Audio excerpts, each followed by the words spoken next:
Taking care of business, sponsored by Bank First, and we've got Rob Clayman here from the Chamber of Commerce. Joan Walt and Mike Dempsey both will talk to me about my overdrafts over there at Bank First. They'll stop. No, I'll get paid here at the end of the week. And we got a very special guest because of his In the Air is on the Air. News Talk Radio 1490 WOSH. And Mr. Larson joins us from the EAA. So we got a full house and a lot of things to talk about. Rob, first of all, thank you for joining us via Zoom this morning. I'm hoping that we can get you back in studio sometime next month.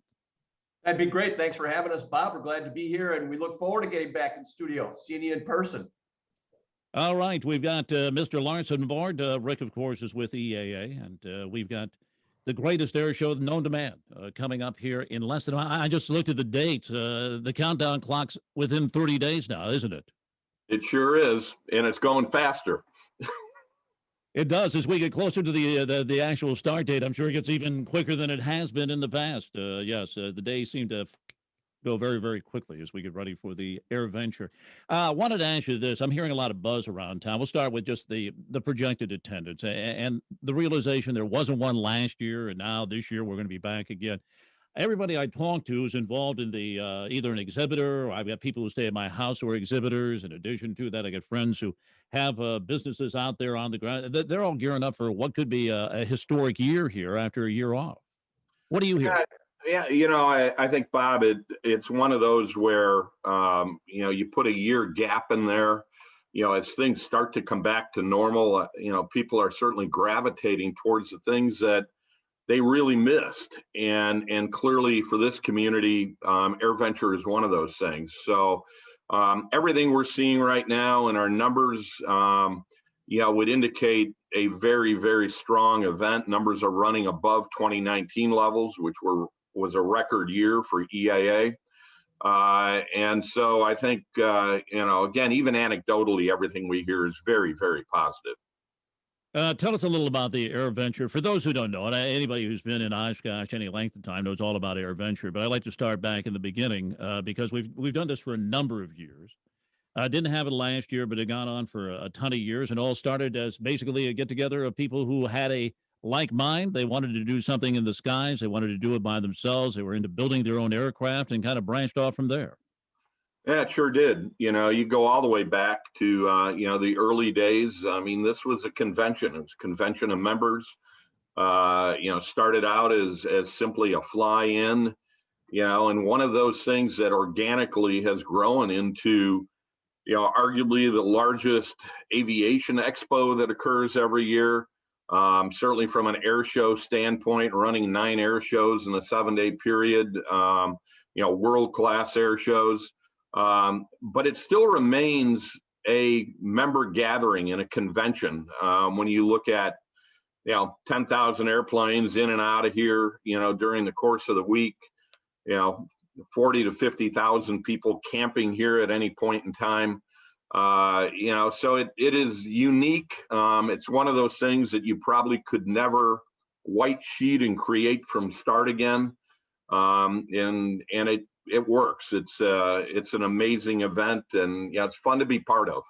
Now, it had a couple of spots before it came to Oshkosh. For those who don't know the history, Paul started it actually in Milwaukee, went to Rockford and kind of got the boot there, and then determined that he would bring it to Oshkosh, Wisconsin after looking at a number of places. Actually, Rockford's loss is our gain.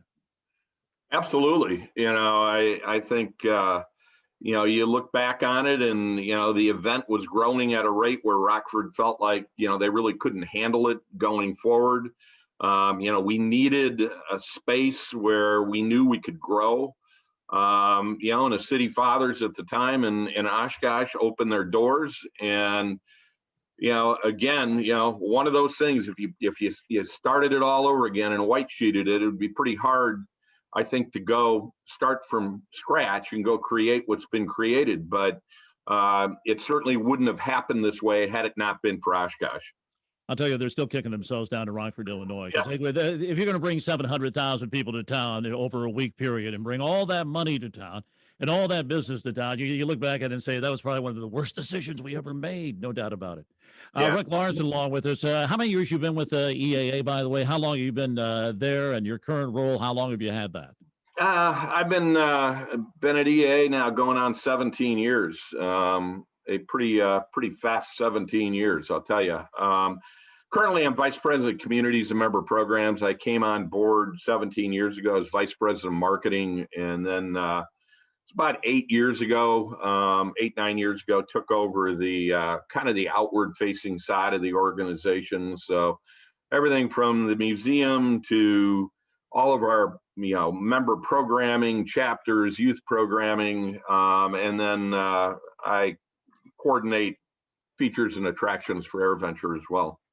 I told Ron Clayman I would try to stay to the outline of the program today, and I found the outline. I'm doing a pretty good job. I mean, I circled back here a little bit. I got some of these questions already taken care of. Don't worry, Rob. I've got the outline now. I can go from there. Tuesday. I'm sure it's the first time you've looked at it.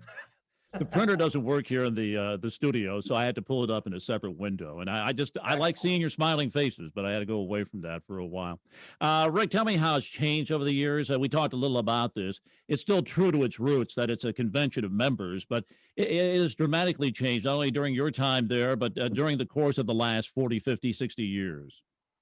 Yeah, it absolutely has, and as you said, it started as a fly-in, and we've tried over the years as the organization and the event has grown to make sure we don't lose the core of what the event was. And I think we've maintained that. But when you look at that many people coming together, that many airplanes that come in here, and the aviation community coming together, there were some things that just happened naturally. I mentioned, earlier that, this is the largest aviation expo in the United States. We've got 800 exhibitors, that show up here, and now it's everybody from, Boeing and Airbus down through the mom and pop organizations. That's been something that's evolved over the years. When you look at the initial set of exhibitors that started to show up in Oshkosh, it was very much a group that catered towards the community itself of home builders and recreational flyers. And now you see, again, the Boeings and Airbuses and GEs and others that are here, because this is where the aviation community comes every year. I think that's evident. I see the buses here in town. Garmin is advertising on the buses here in town. There's billboards for other companies. I really don't know what they do. I know they're large in the aviation community, but I had no idea who these folks are. And we deal with Ford. Ford is, of course, where we usually hang out. They're at the AirVenture, and they're another huge company. They would not be coming here if they didn't get results, didn't think it was a world-class air show as well as a convention. No, that's exactly right. And I think, that's one of the things I think that has changed and evolved is, the makeup of our attendees. An organization like Ford looks at this, and while, they are not directly in the aviation business per se, they look at the clientele and the community that shows up here in Oshkosh every year, and they realize, this is a tremendous opportunity and a tremendous market potential for them. And they do a great job of managing that and actually managing leads that are generated here so they can go back to Ford, the rest of Ford, and say, here's why we're in Oshkosh every year. And that's happened on, when you go look at, years ago, we didn't have, a lot of the business jet side of things here, and you do today. And that's because the same people that show up at, an NBAA or some of the other conventions that are oriented towards that might be wearing suits and ties there or walking around in shorts and T-shirts in Oshkosh, but they're the same group. So it really has allowed the expo side of this, I think, to evolve in a pretty big way. Yeah, if they were not getting results, they wouldn't come back. Simple as that. Like everything else, it's all results driven. And talking with Ford and the Ford program they have for your members, they say that if they weren't getting results, they wouldn't do it. So it pays off for them to be here, because a lot of people wonder why we attract so many big companies like the Boeings and the Fords and Garmin's and some of the other ones that are out there on the grounds.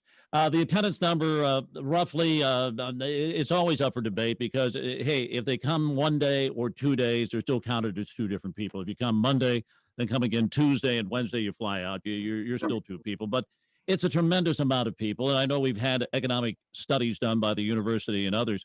it has a tremendous impact here. Those thousands, hundreds of thousands of guests here on the local economy. Yeah, absolutely. We've done two economic impact studies over the last 10, 12 years, both through UWO. We wanted them to be as independent as they could be. The last one was done, I believe, 4 years ago, and showed about $170 million of economic impact to the region. And clearly that's centered here in Oshkosh and then spreads out, from Green Bay to Fond du Lac and beyond. But I think that's probably, when you think about that being done 4 or 5 years ago, it's probably a conservative number today. Rick Larson, our guest. We're approaching 8:30. I take about a 5-minute break for a news update and Kim Commando. But our show is always sponsored by First Bank here in Oshkosh and across the region. Joan, are you up to talk a little banking this morning? Sure. Just a little clarification. Bank first. Oh, did I say hey, it's a Monday. That mixed It's up. a Monday, mumbling Yeah, Monday I for know, me. right? Yes. Yeah, it was a I big stayed up weekend. late watching the Bucks last night. Okay. We're not gonna waive those overdraft fees. Darn it. Now I'm in trouble. Bank First location at 41 and 44. No, that's 21. See, I'm 21. off today. 21. Well, we'll edit the tape to make me look better later on. But more importantly, we've got people still buying houses. It's the middle of summer where they're looking for mortgages, things like that. They definitely are. And, I think you got to get pre-qualified and get that offer in as fast as possible. Things are on the move for sure. So, yeah. You can start it online or drop by the bank, either one, and they'll take care of you, and you can be all set because you don't want to go to the open house without having at least some details in regards to making an offer if you want to make an offer, because they are going quickly. My goodness. Yeah, I got to better take to a be prepared for sure. Okay. Bank First is our sponsor this morning. I got that right. We're back in 5 here on News Talk 1490 WOSH. We're taking care of business. And we're talking EAA Air Venture this morning on Bank First Taking Care of Business show with the Oshkosh Chamber of Commerce. Let's bring back in Rob Clayman. He is our host along with me, Bob Brunel. And you have some questions for Rick as well in regards to the upcoming event? Yes. Thanks, Bob. We wanted to talk a little bit of kind of the youth. There's some admission, free admission for youth this year. Is that right, Rick? Yep. It's something we've wanted to do for a long time. It's important for us, I think, to get more youth involved in aviation. Certainly from a community standpoint, we want to see things continue to move forward. And, one of the best ways to do that is to get kids out to AirVenture to really see the breadth and depth of what aviation is really all about. So with the support of Boeing, we are doing free youth admission. So 18 and under free this year. And we expect to see a great turnout from that. Certainly makes it more affordable for families. And again, for us, the important thing is introducing youth to what aviation is all about and what it can be. Right, then that ties in with Kid Venture. You got Kid Venture going on, and there's going to be a night show again. Yep. Kid Venture, we're going to have essentially the same level of activities that we've had in the past. It's spread out a little bit more. But in a normal year, we'll see 20 to 25,000 kids go through Kid Venture.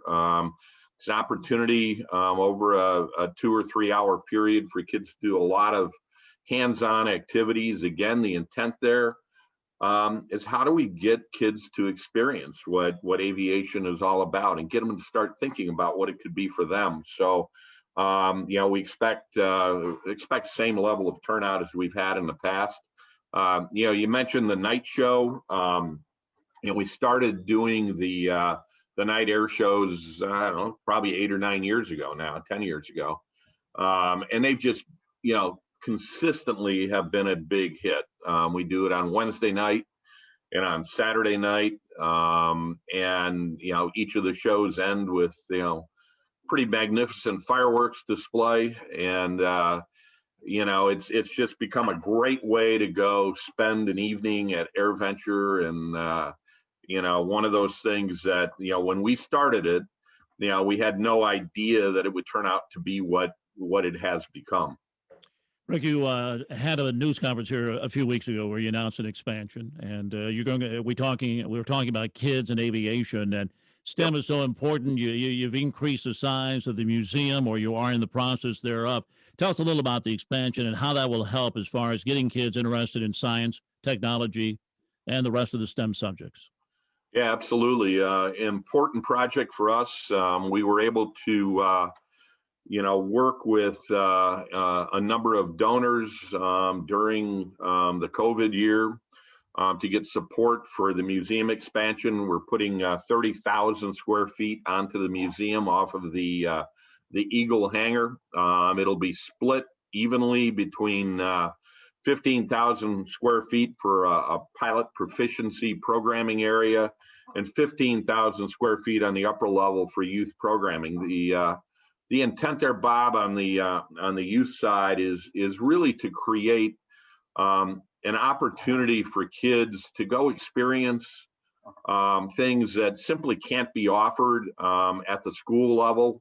We're working with the local school systems to make sure that the programming that we put in there, there'll be a series of labs, there'll be a wind tunnel, there'll be a variety of things that will allow more in-depth, hands-on programming that is all science, technology, engineering, math oriented.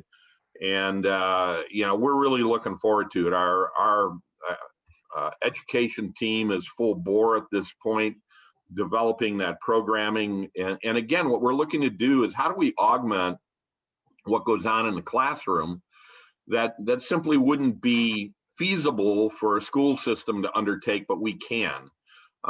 So you'll see a lot of different, again, youth-oriented, hands-on programming that'll be possible because of the expansion at the museum. Rick Larson is our guest. We are taking care of business today. Of course, he's with EAA. We're getting ready. The countdown now, less than a month to go before Adventure comes back to Oshkosh after a year off. One of the things I want to talk about, we want to talk about the economic impact again and what it means here locally. But one of the challenges I know you face right now is getting enough people to work the event. You got great volunteers coming in from all throughout the country. They've been there for a while. I see them in the community, and that's a tremendous help for you. But just about every kid in Oshkosh is needed to man a stand or do something there on the grounds that 1 week. And it's a tremendous boost to the local economy. All these kids just before school can put $100, $200 into their pockets. Absolutely. We in a normal year, and this year, would fall into that. We'll hire 700 to 800 folks in a variety of different roles for a week or two, for the event. It's been a challenge. We're making a lot of progress. I mean, I think at this point we're feeling pretty good about where we're at. We've still got positions open and available, and we're assuming that is the same for all of our vendors that show up, our food vendors and the like. Most of them are local. They're hiring additional folks. So, I think as far as we're concerned, we feel pretty good where we're at. But as we all know, I mean, you just everywhere you go, you see help wanted signs, and that's what we're competing against. And but I tell you what, it's a fun way to go spend a week or two during the summer, and we think it's a good opportunity along the way. So I think we'll get to where we need to be, but it's been a challenge. Both my kids worked at EAA while they were in high school and college, working either for vendors or working for EAA itself. It was a great experience for both of them. We should talk about the return of the Blimp. We've got a great air show lineup too, but the Blimp is something that's coming back. It's been a while since the Goodyear Blimp has been back here in Oshkosh. Yeah, it has. I think it's been 5 or 6 years. It's always a highlight. It'll be moored out near Highway 41 off the west end of Pioneer Airport. It'll be flying every day. We actually have it scheduled to fly, obviously, during some of the air shows. We also do an event every night that there's not a night air show. We've got something called Twilight Flight Fest that occurs down in the ultralight strip. The intent there is to shed light on some aspects of recreational aviation that don't get a lot of spotlight during the overall show itself. This year at Twilight Flight Fest, we're actually going to have the Blimp pay a visit to the ultralight strip on a couple of the evenings, which will be that kind of up close and personal side of the Blimp, which will be a lot of fun. But it's just good having Goodyear back. They've been missed over the years that they've not been here, and as we kick things back off in 21, it's good to have them back on site. No doubt about that. And it doesn't go very fast, but it's cool to watch. And it's a big deal to have the Blimp back here in town. And you talked about the Twilight flight. That's quite a contrast because it's mostly ultralights versus the jets we see during the afternoon, the military jets. And we got a great lineup of those coming back. Yeah, when you look at the air show itself and some of the core themes that we've got going, for the last several years, we've highlighted one of the major commands of the Air Force each year. This year, we're doing special ops side for the Air Force, AFSOC, and they are in it big time this year, Bob. We've got 14 airplanes from the Air Force side supporting AFSOC. They will show up at the start of the Thursday air show as they simulate taking over the airport. And which will be a great hour and a half, and then they'll be flying through the weekend. They will also be part of the Saturday night air show, which we're really looking forward to. They've got, I think, 4 Ospreys this year that'll be here, and seeing them fly at night or in the evening should be pretty spectacular as the rotors are lit. It's just it should be an awesome presentation that they'll put on. I'll tell my cat lady listeners right now, it's going to be loud that weekend. It's going to be loud. I get requests every year. People come back year after year. And can I hear that complaint call they got years ago from the cat lady? It's a classic. We'll have that queued up, I'm sure, during the week where we hear from her about all the loud noises scaring her little kitty cats. Yeah. Rob, you want to add anything in regards to the economic impact? I talked about my kids working out there, and it seems like every kid has an opportunity maybe to have that first job at EAA this summer coming up here the last week of July into August.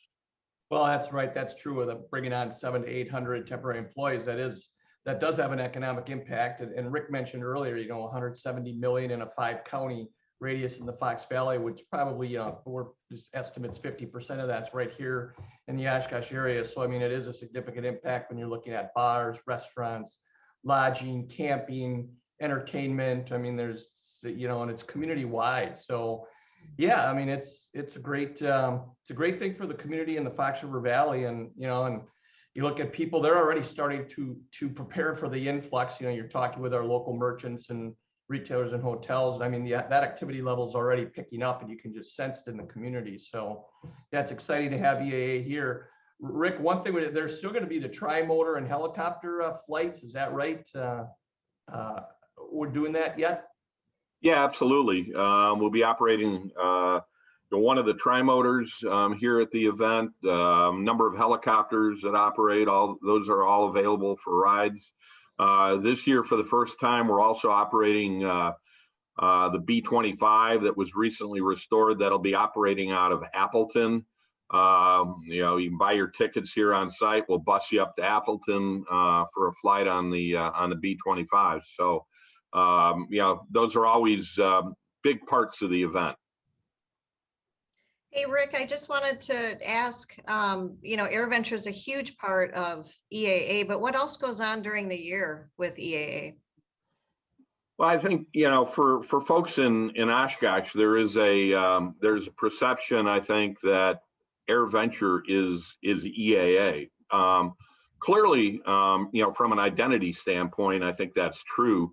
But when you look at EAA, we're a membership organization of, almost 250,000 members, 900 chapters in the United States, or primarily in the U.S. And we're doing everything that a basic member association would be doing, from advocacy to publications to programs for our members that help them get more out of what they love to do from a recreational aviation standpoint. And then kind of in the middle of that, we kind of plop in AirVenture.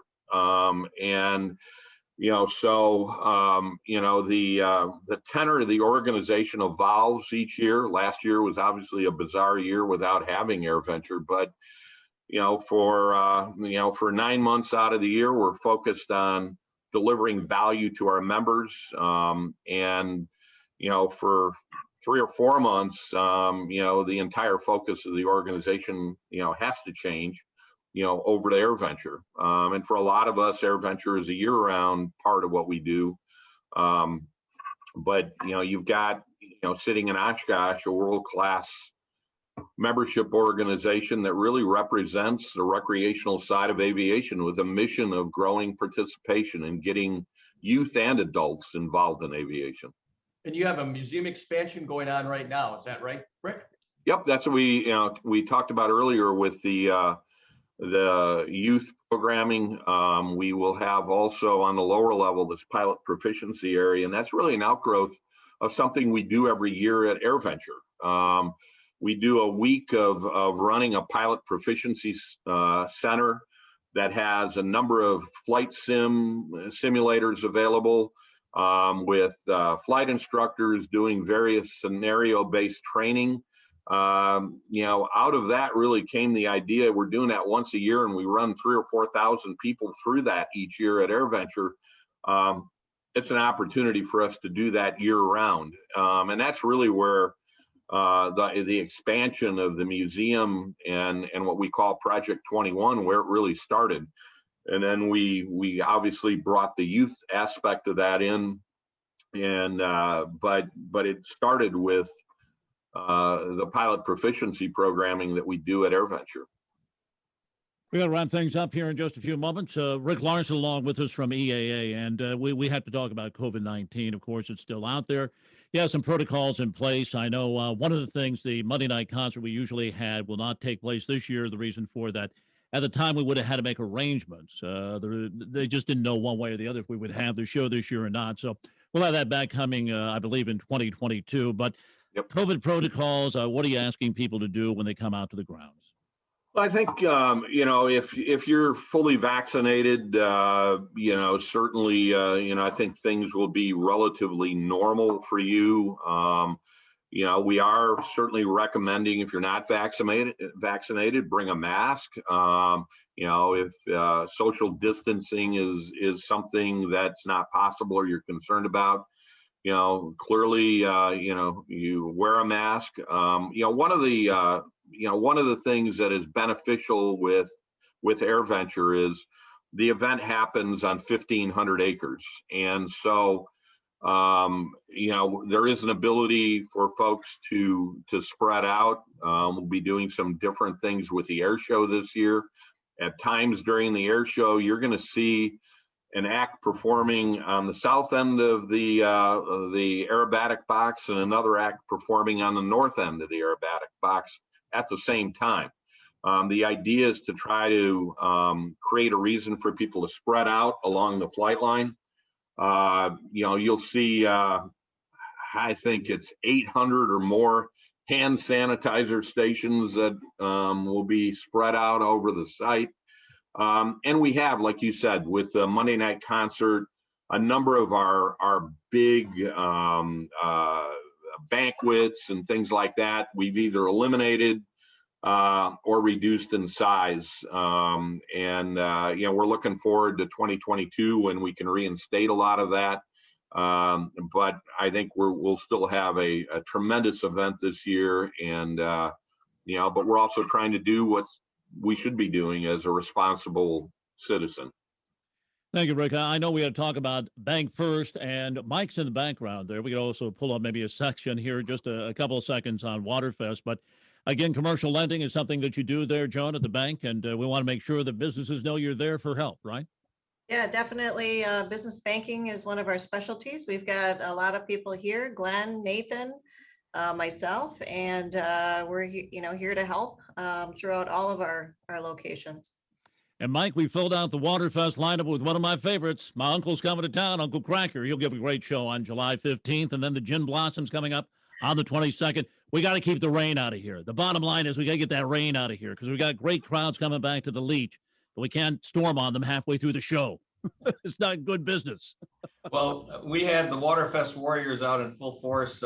We did good numbers on both of those shows that were weather impaired.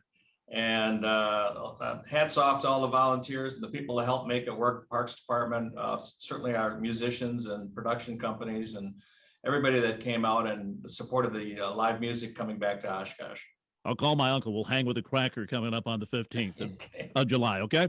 We got to run, Rob. I appreciate your time as always. Thank you for sponsoring the show with Bank First. Rick, I'll see you out there on the ground, sure, and we'll have a lot of fun out there. Absolutely. AirVenture 2021. Cat ladies is going to get loud. Okay, we got to run on that. Thank you, guys. We'll wrap up the show after this. WOSH.